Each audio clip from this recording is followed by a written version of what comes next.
Hey everybody, this is Brian with Inspiring How You See That. We're the channel that talks about all different kinds of music and entertainment, and we interview some of your favorite artists.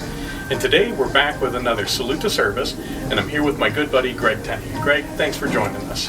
Absolutely, I'm glad to be here. Absolutely. Now, you served in the military in the Marines, correct? Yes, sir. And you actually served in Iraq. Iraq and Afghanistan, yes, sir. Okay, and what years were you in the service? 7 to 11. Nice. So what made you want to join the service originally? Honestly, I just want to blow stuff up. I believe it. Knowing him, I believe it. You remember all those commercials with the sword and the dragon fighting? Yep. I went to college down in Pittsburgh, and one night I was just like, check it out. And next thing I know, a recruiter called me. There you go.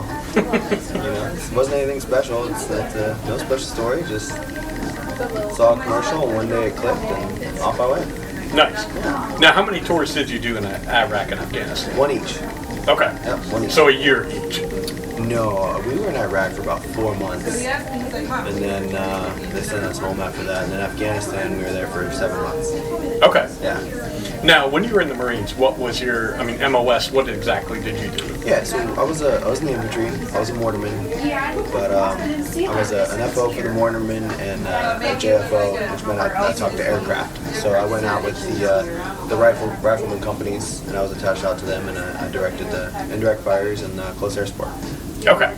Now, when you first went over, did you go to Iraq or Afghanistan first? Iraq was first. Okay. How did it feel? Leaving home, leaving everything you knew to go into a war zone. It was definitely different. It wasn't as different as you'd expect, I think, because they do a really good job at training you up. Stateside and out in California, we have, you have your mandatory deployment stateside for training that you go to, and they do a good job of building that up to make it look like over there. So when that's Camp Pendleton? No, it's Mojave Viper. Okay.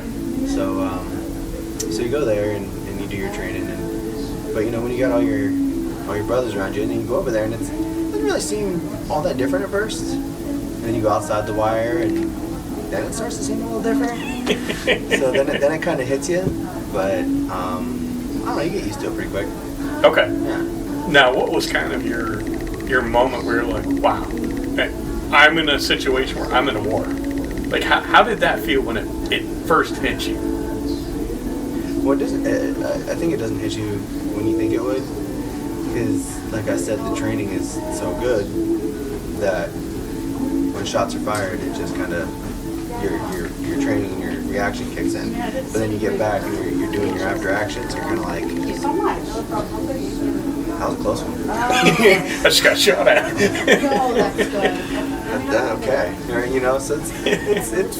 it doesn't really hit you in the moment. It's afterwards. Sure. Then you feel it. But then you kind of sit around with your buddies and smoke a cigarette, and you're like, all right, hopefully we do it again tomorrow. But it's all good. Yeah. Now, you mentioned your brothers and that brotherhood. I've heard that a lot from veterans. Yeah. What does that mean to you now that you're no longer in the service, but those were guys that you went through hell with? But it's something you can't kind of explain. I'm sure you get your frats and stuff in college and whatnot, but like we still keep in touch, and we have group texts, and a couple years ago, we had a wedding out in California, and a bunch of us went out, stayed at Airbnb, and there's like 10 of us, and it was like 7-8 years after we all got out, but it was like we just saw them yesterday. Yeah. So it's a pretty good thing. It's a good feeling to have those guys, especially in today's world where everything's going crazy, and honestly, civilian life is different than our life. So sometimes it's good to have that relief valve of having these guys that you can talk to. Sure. So, yeah. Now, you and I became friends because we worked in an office together. Yes, we did. But you now have left. You're actually a firefighter now. Yes. So what did you learn in the service that, specifically now that you're a firefighter, helps you out? You have the chain of command, which is very important. You have the physical aspect of being a firefighter versus being in the infantry. Both both jobs you're humping way more gear than your body's probably meant to do, but you know, you just kind of throw it on, and honestly with the adrenaline you kind of forget it's there until afterwards, and you're just, the next day you're feeling it. But you know, being a firefighter, it relates in a lot of ways. You know, you have your downtime and you fill it with training and learning and making yourself better, and then all of a sudden, whether you're in Afghanistan and shots are fried at your base, or you're at the firehouse and the bells go off and there's a fire 2 blocks away. Either way, it's, you know, you got to go from sitting here studying your book to crap, now I'm humping all this gear going into a fire or going into a firefight. So it's been beneficial, you know, because like a lot of jobs or sports, you know, you have your stretching and all that to get ready. With both of those, it's kind of like, well, let's go now. You can be sleeping at 2 in the morning and get shot at, or sleeping at 2 in the morning and someone's house is on fire. Right. So it's I don't know. They're both kind of adrenaline junkie type jobs, but they're good, and it's nice because, you know, the fire department has the brotherhood as well. Most of them are vets. Sure. So it's kind of nice going from degenerates in the Marine Corps to degenerates at the firehouse. Not like degenerates in the office when we're there. No, I kind of got talked to a couple times. A little different. Yeah. Now, both what you're doing now in your career and in the military, service was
and talk to a 17-year-old Greg Tenney. Mm-hmm. What advice would you give him? None.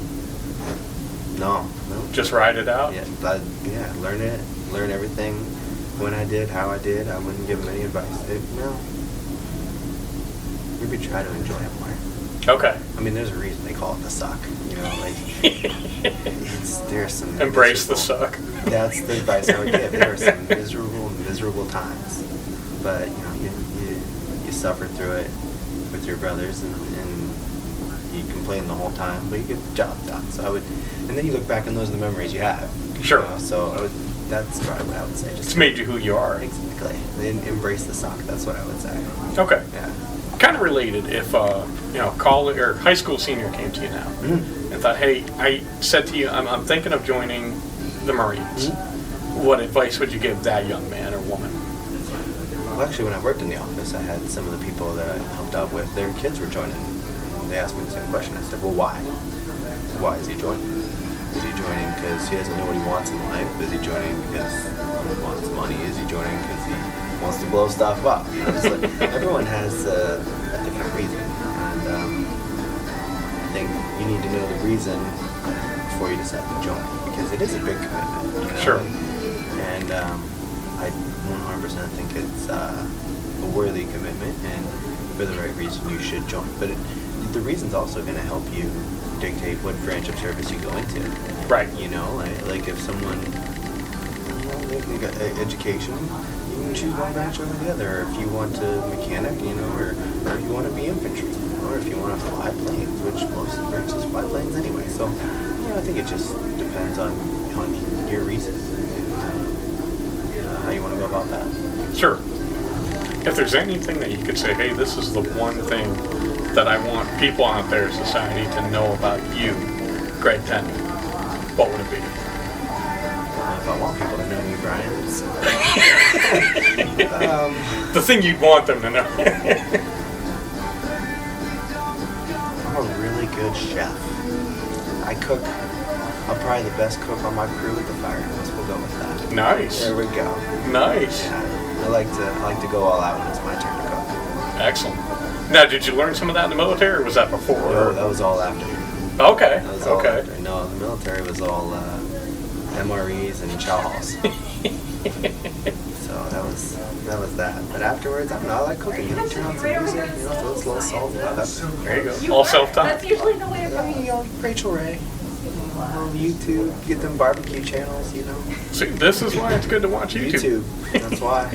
You learn a lot. Hey, Greg, this has been a blast. And again, Absolutely. thank you for your service. Yeah. And thank you so much for doing this interview. And before we go, is there anything else you'd like to say to fans out there? Like and subscribe to this guy right here. That's it. Thank you. Appreciate that. Absolutely. Salute the bets, like and subscribe. There you go. Thank you, Greg. And again, thank you for your time. I appreciate it.